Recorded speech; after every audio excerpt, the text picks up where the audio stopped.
Hello, we're back, and I wanted to thank everybody for their email, and I'm glad you're watching the videos. I want to show you a few things before we start. We're going to ice a cake tonight.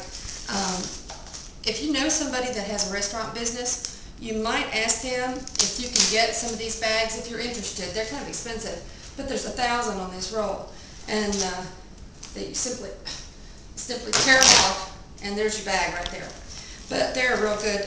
If you're lazy like I am, I don't like cleaning these bags. That's the worst part of the cake decorating.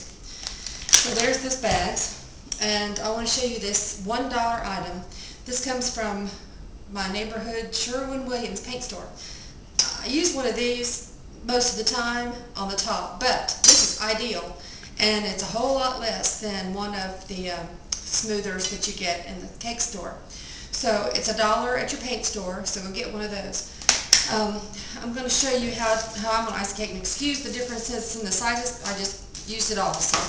But what I want to show you is these cakes are frozen, and I'm going to ice this cake completely frozen to show you that you can do that. And something else I want to tell you too is if people ask you, this cake is so good, is it homemade?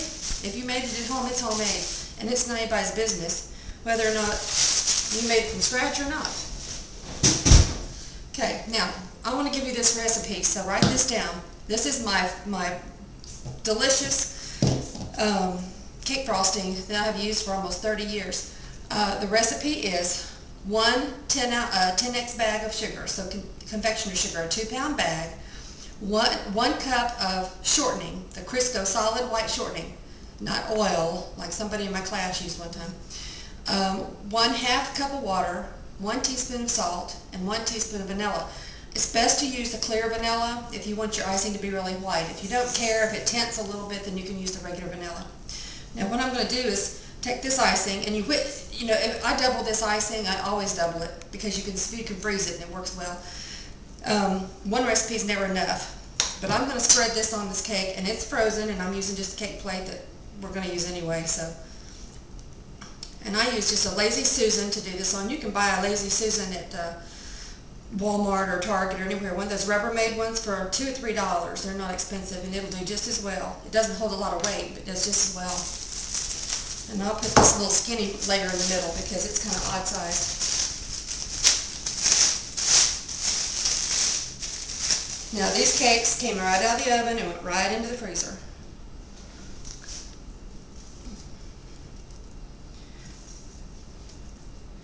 We're just going to do the basics tonight. I'm just going to show you how I would ice it.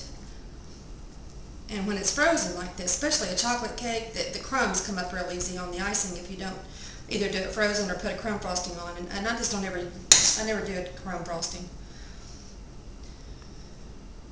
And you literally can make these layers of cake a long time in advance. Put them in the freezer, and when you want to ice them, just pull them out and decorate them. They will thaw out after you've iced them, and they'll sweat just a little bit, but that doesn't hurt anything. Doesn't hurt anything at all.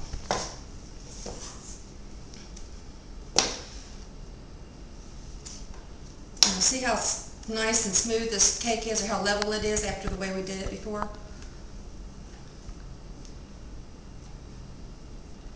And you'll find that the more you mess with a cake by icing it like this, the more you mess with it, the worse it looks. So if you see a cake that somebody's done and they've just iced it, trying to get it smooth, it's kind of sloppy looking. I want to show you, this is how I fill my icing bags. I put them in a glass, and I put my icing in. This helps me stand up some.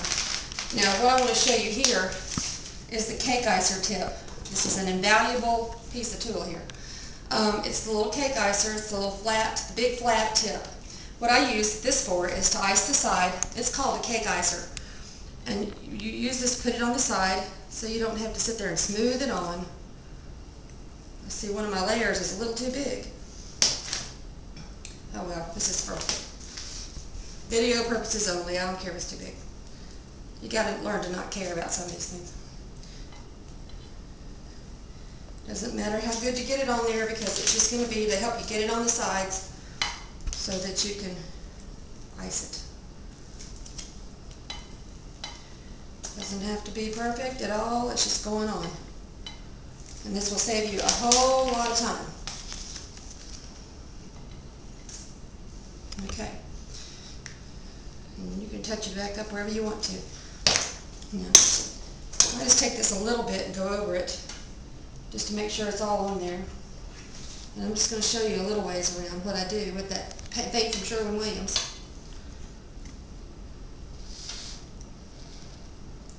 Okay, let's just pretend, just like we're on TV here, even though we're not. They've got one ready in the back already, and all we're going to do is show you how to do it. And one comes out of the oven and it's already iced. How about that? Okay, anyway. Alright, what we're going to do, we're going to take the cake. See how sloppy it is? We're going to take this and we're going to smooth right down the side. Because this is exactly the height of your cake. I mean, it's bigger, but it takes up the whole height of it. See how easy that is? That's all you do when you ice a cake.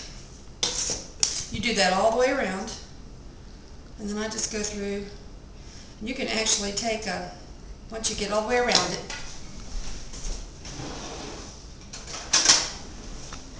and I'm not going all the way around it because my cake layers are two different sizes and I can't show you that. Anyway, I take the edge and just go across the edge, and it makes a pretty smooth little edge. You can do that. You do that after you've gotten it all spread on there. But see how nice and smooth that looks? Of course, if I had more time, I would make it look better, but you don't have that kind of time on YouTube.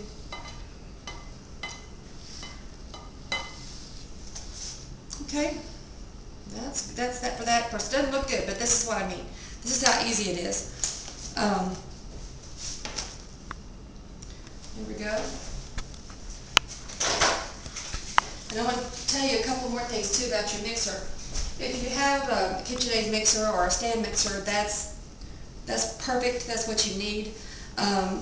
When you mix 2 batches of icing in this mixer, it's great in a KitchenAid mixer, but it's very difficult in just a stand mixer like a Sunbeam or some other brand. A KitchenAid's strong enough to hold 2 bags of icing, but you really need to double this recipe.